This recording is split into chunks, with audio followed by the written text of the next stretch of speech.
cousins.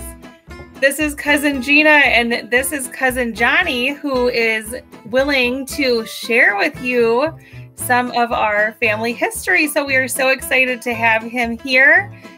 Cousin Johnny has been kind enough to share with me the last couple of years lots of really good information about our family history, and he's going to be teaching you guys some of that today. So let's get started. So Cousin Johnny, what were Nanu and Nana like? And can you share a favorite memory or two?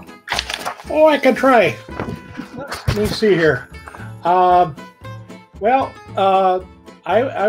Nana passed away, I was 11, and I was 16. So, my memories of them, I was, probably your ages. And I'm quite a few years older than that now, so it's sometimes my memory slips a little bit. But what I do remember is that neither one of them spoke English at all. They would come out with a word or two here and there, and then they'd get frustrated and talk to you in Italian. You got mail, which I didn't understand. So, but it was funny. They knew a word or two of English that they'd say to you, and they'd point and laugh, and then they'd use my mom as an interpreter or whoever else was around. But we got along. You figured out what was going on, and we do a lot of pointing. Later on in life, Nanu had broken his hip. I don't remember how. I think he fell, but he used crutches from then on. And then he was in a nursing home at St. Camillus in Wauwatosa, which is within Milwaukee here. But the interesting thing that I remember is that Nanu didn't have any teeth. He had dentures from years and years ago, but he never wore them because he didn't like them.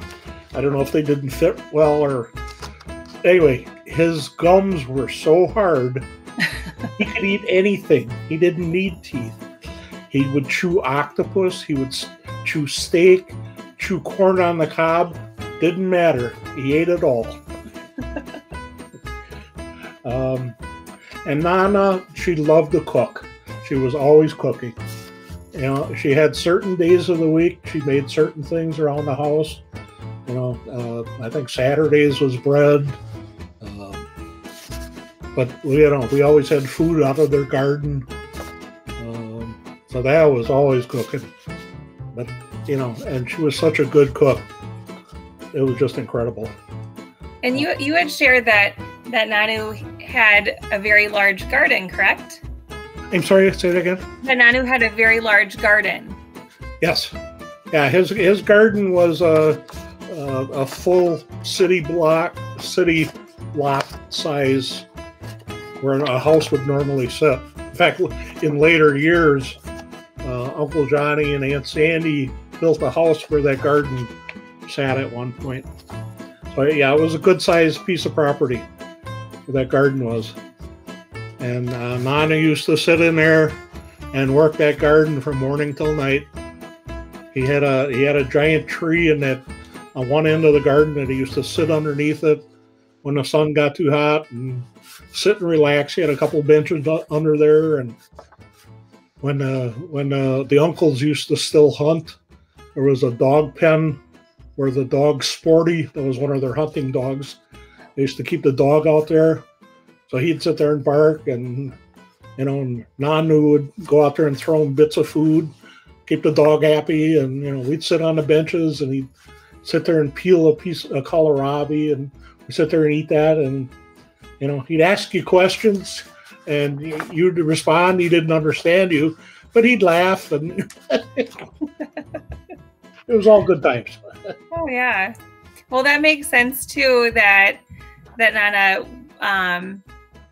was such a great cook because a lot of Grandpa Jep and Aunt Val and all of the siblings, I think, were pretty good cooks, and that was something that they really enjoyed from what I remember growing up. Yes. Yeah, everybody cooked. That's cool. Well, awesome.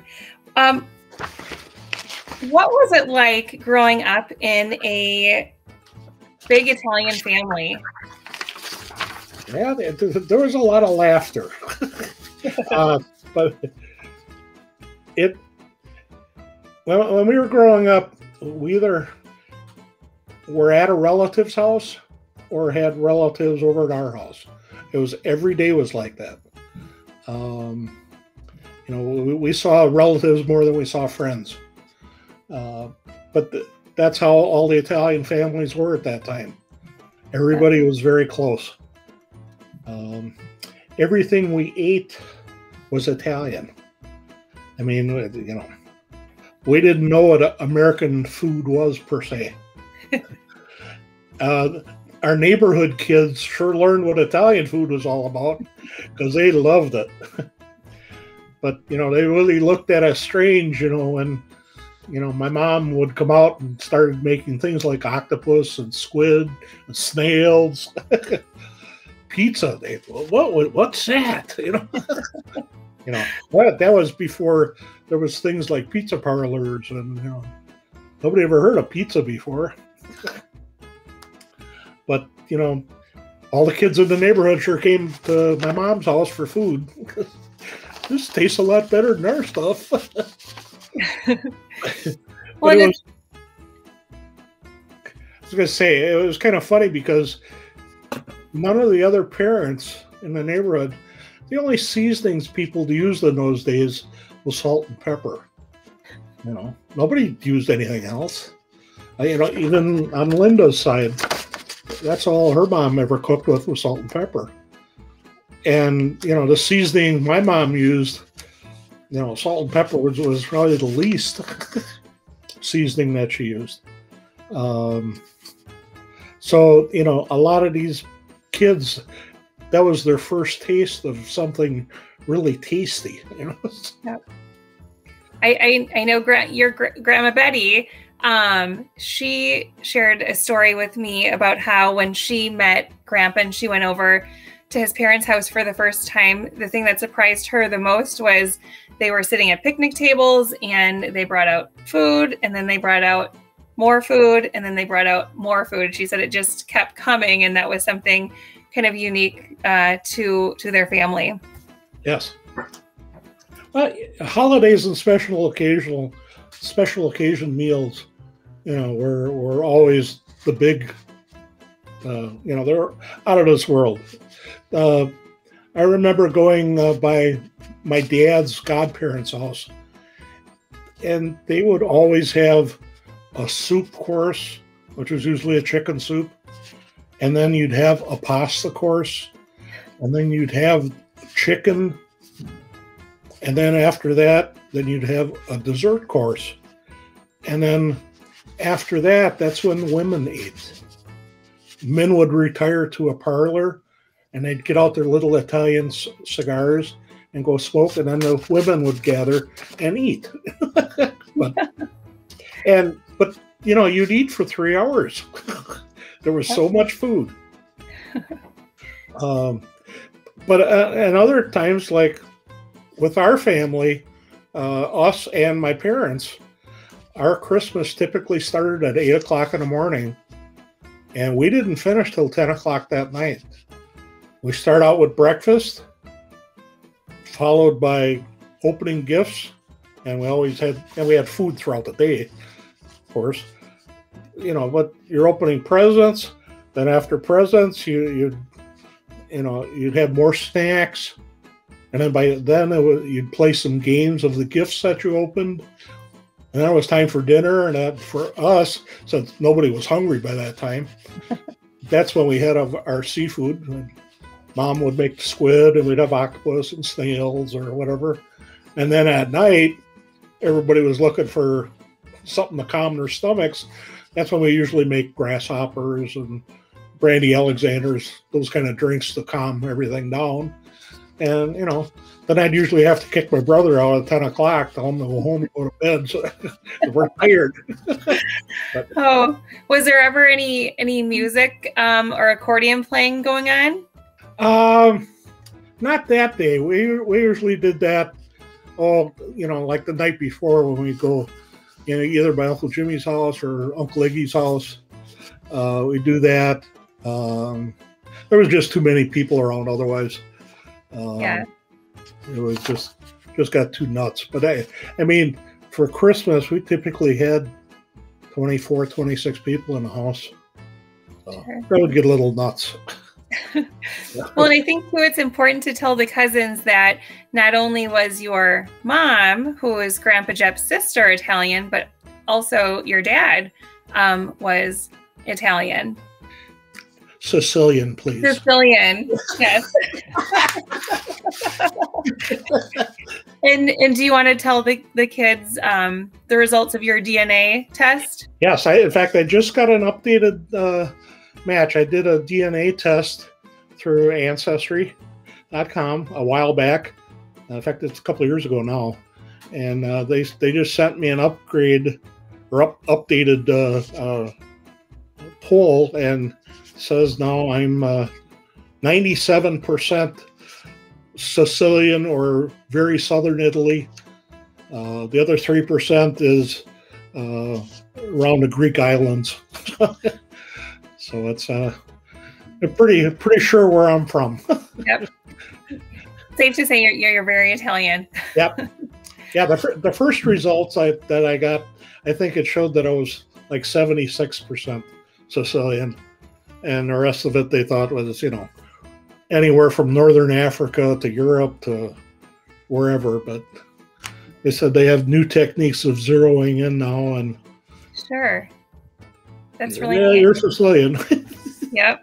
Well, and I think it's neat. The stories that you just shared with us had a lot to do with getting together with family and how important that was, and welcoming people into your homes. And I think that that's something that the generations after have really tried to carry on, and hopefully that you guys, learning more about the family history can appreciate where we get that from, because we do try really hard to connect and to get together and to see each other. And I think that's something that's very special about our family, and hopefully something that you guys will carry on too as you get older. Right. I mean, yeah, we used to, in years past, we'd not only get together at holidays, but it was always a big thing to make sure we'd celebrate everybody's birthday. Yep. That was always big. That's kind of disappeared over the years. But, it was always a big event to get together for the holidays. And then now, we had our festivals around town that we got together with. In later years, the LaBarbers had our summer reunions that we'd have, which were always a blast. So it's a lot of fun. Yeah, well, awesome. Do you have a favorite family tradition, or I'm not sure, you kind of covered that within that last question, so I don't know if there's anything to add, or if. Yeah, it was. Our Christmas Day was always special with our family. And at Christmas Eve, we had to kind of split time because, I had to go by Linda's folks and share time over there. Of course, over there was a little more drinking involved than eating. But in fact, there was a few times that we had to assemble toys and things like that, and I was half in the bag. Anyway, different story. It's an adult story. but we'd always get together. When I was a kid, we'd get together, and we'd usually go over by Uncle Luddy and Aunt Josie for dinner on Christmas Eve. We'd do some exchanging of presents with them. And then at night, we'd either go to Uncle Iggy's house and Aunt Bev and, do seafood and stuff over there. Or we'd go by Uncle Iggy or Uncle Jimmy and Aunt Ro do the same thing over there. So, those were always great traditions. Yeah, what great memories to spend the holidays with family and good food and lots of fun, I'm sure. Yep. Yeah, there was always good stories. That's awesome. Could you please explain family genealogy and why it's important? Because I'm guessing that's a new word to the kids. Well, I tried to. This was a hard question to answer at first. It says, why do I like it? What is it? For me, it brought great satisfaction and pleasure. Just, and satisfying curiosity. Just tracing your own roots, finding out how everyone is related to you, and helping others understand how they're relating to others. Because things get lost over time. Your friends kind of come and go, but your family is forever. So, this is a way of preserving that. So it's, it's kind of like, once you get into it, you get hooked, because it's curiosity is, geez, what happens, how did this happen? Or what, Yep. It brings up, you get one question answered and two more pop up. Well, what about this? What about that? Yep. Well, I think, life is certainly about connections, and connecting to the past, connecting to your history, connecting to your family is really important, and it's really meaningful. And I know that someone once told me that our family traditions, are only a generation away from being lost. So Cousin Johnny's really done a lot of work and put a lot of time into making sure that our family history is preserved for generations to come. And now it's all of our jobs to continue that work and to learn and to be able to share that with our kids. So this is why we're taking the time, and hopefully you're, really enjoying learning more about our family and our history and where we came from. Yeah, and it was always fascinating to me years ago when I'd ask questions of my elders, my relatives, and they couldn't answer questions about their own relatives. Where were your grandparents from? They didn't know. My mom didn't know anything about her grandparents at all. And, that always surprised me. So, I said, geez, I don't want to be like that. I want to learn that. I want to find out all about that. So I just wish myself I would have started earlier. Well, and these guys have the opportunity to do that and to, get interested in it right away. And I'm sure that if you guys ever have questions, Cousin Johnny would be happy to help you get started or just answer some of your questions, because he has the ancestry traced back to 1760. 1760. That's a very long time ago. So that's pretty unique that we have our family history traced back that far, and he's continuing to update and to add to that. So that's really, really cool, and we're very special. All right. What are some of the things that you've done over the years to celebrate your Sicilian heritage? Well, as you could tell, I always brag that I'm Sicilian. Not Italian, Sicilian. Not Italian, yes.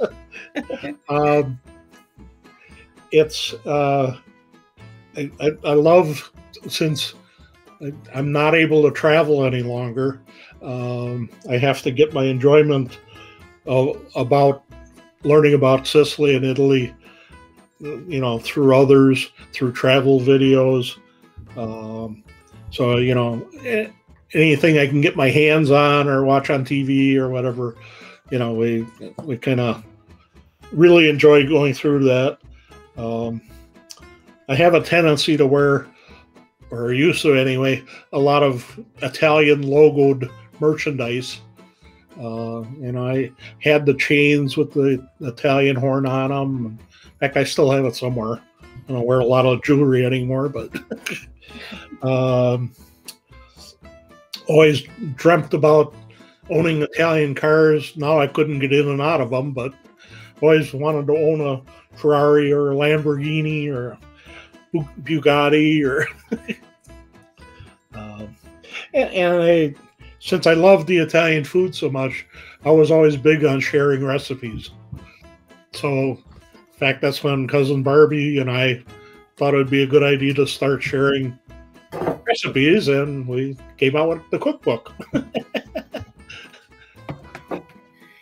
Yes, and I will show you kids the cookbook, and we can take a look at some of the recipes today too. There's lots of good ones that go back generations. Yep. Well, and there's a surprise for you too, Gina. There's a surprise coming out in November. Yeah, November. What's that? One of my family's recipes made the Wisconsin Electric We Energies annual cookbook. Wow! It's being published. They've produced Wisconsin Electric has published the cookbook since like 1920s or something like that. Okay. And one of my recipes was picked. Which one was it? It was my dad's old peanut butter oatmeal cookie recipe. Oh, cool! And it's what they were doing this year. They're having the theme of this year's cookbooks is on parents of people that were in the service.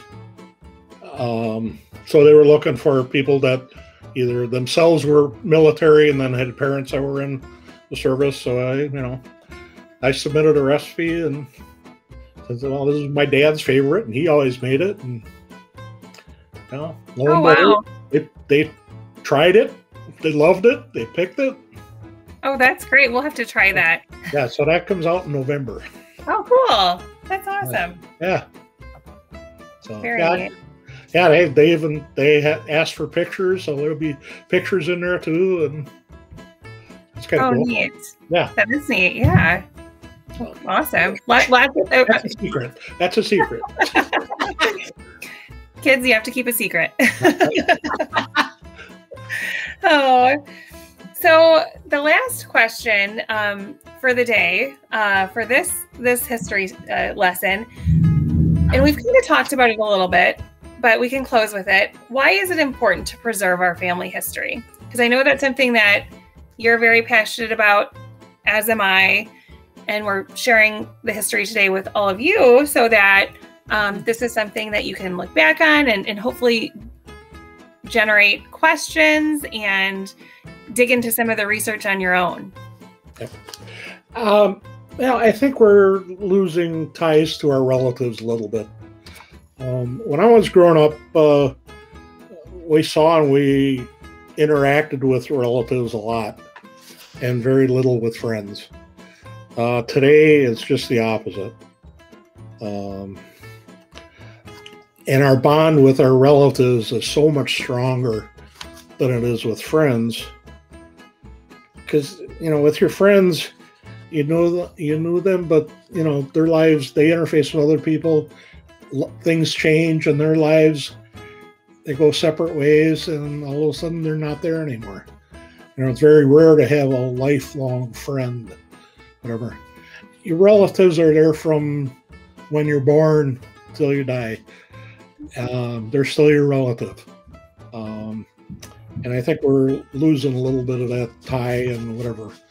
When I was growing up, relatives are the first ones you called if you needed help with anything. Yeah. So. No, I think that's a great answer. And I think too, it kind of brings everything together, because I think at the center of, what it is what it means to be Italian, what it means to be Italian American. I think the center of everything is really about family and, in my opinion, food. Yeah, La Familia. Yeah. Well, thank you so much for sharing the family history with us today. I know the kids are going to have a few questions, and so hopefully after we talk, we will be able to get you live again, and you'll be able to answer some of the questions that the kids come up with. So thank you so much for everything that you've done for me, and then also for this youngest generation of our family. Good. If I can answer any questions, feel free to give me a call. Thank you.